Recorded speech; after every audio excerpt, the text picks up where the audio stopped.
Welcome to the Unstuck Podcast. This podcast, hosted by me, Melvin D. Jr., provides useful and insight resources to help ministry leaders to become unstuck.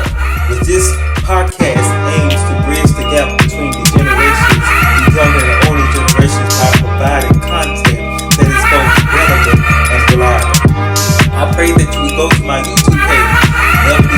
Jr., to view these podcasts each and every week, as our mission is to help leaders stay creative, stay motivated, and inspired so they can lead their teams to be successful.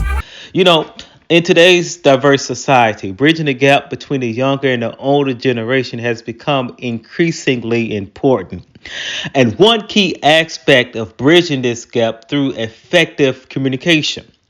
To understanding generational differences in communication styles, as well as implementing effective strategies, can help foster understanding and collaboration across different age groups. And understanding these difference in communication styles shaped by our experiences, by our values, and by cultural norms. So therefore, understanding these styles of younger and older generations can help bridge the gap and promote effective communication.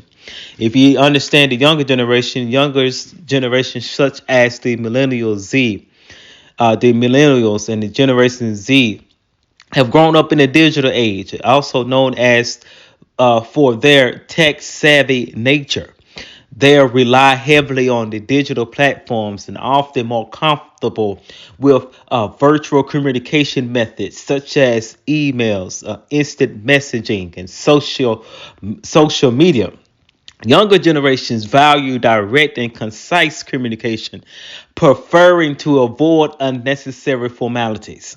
On the other hand, the older generation, such as the baby boomers, the silent generations, grew up in a different era where communication was primarily face-to-face or over the phone.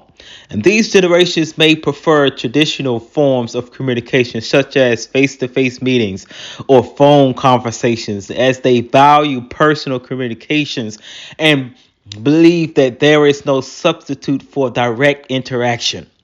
Older generations may also prefer written communication, as well as provides a record for later reference. So today I'm going to give you some tips for effectively intergenerational communication to bridge this gap between the generations, because it's very important to adapt your communication style to suit the needs for both the younger and older individuals.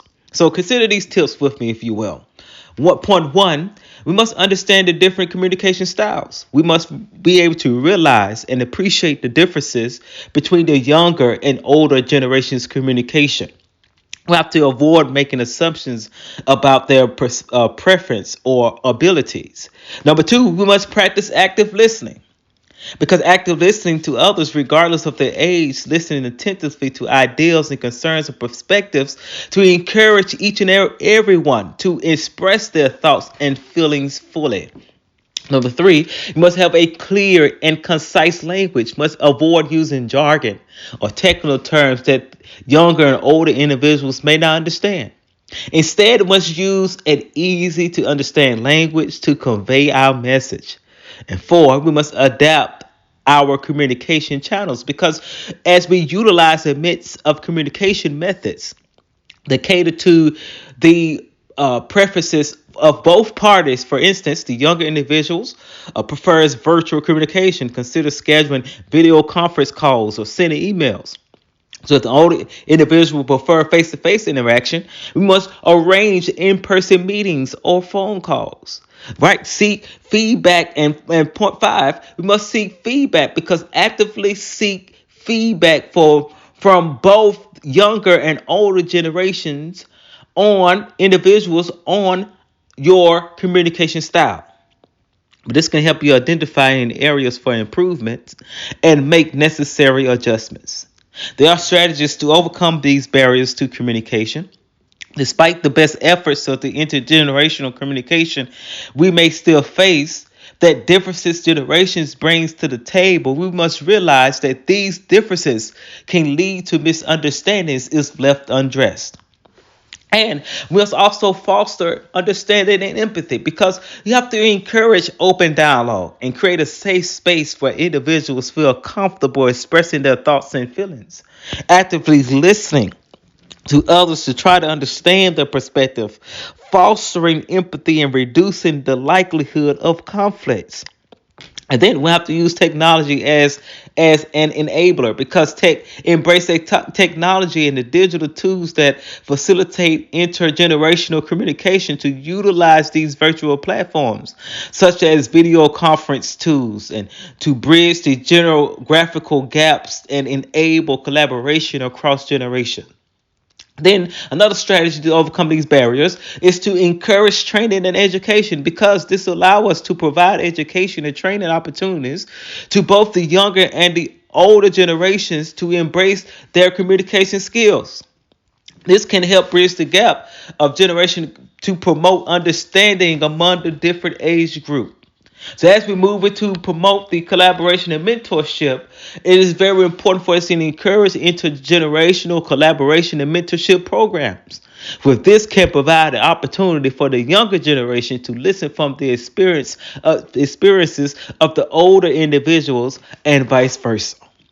So I close by saying, by understanding generational differences in communication styles and implementing effective strategies, it is possible to bridge the gap between the younger and older generation by embracing technology, embracing active listening, and fostering understanding, which you can promote effective communication and create a more inclusive and harmonious society. Thank you so much for tuning in today's podcast. I want you to subscribe to iTunes, cpn.com, or whatever podcast you're downloading. I also want you to follow me on Instagram at MD Guest Jr., on Facebook at MD Guest Jr., on my YouTube page at MD Guest Jr. Until next time, you be blessed. Take care. Peace.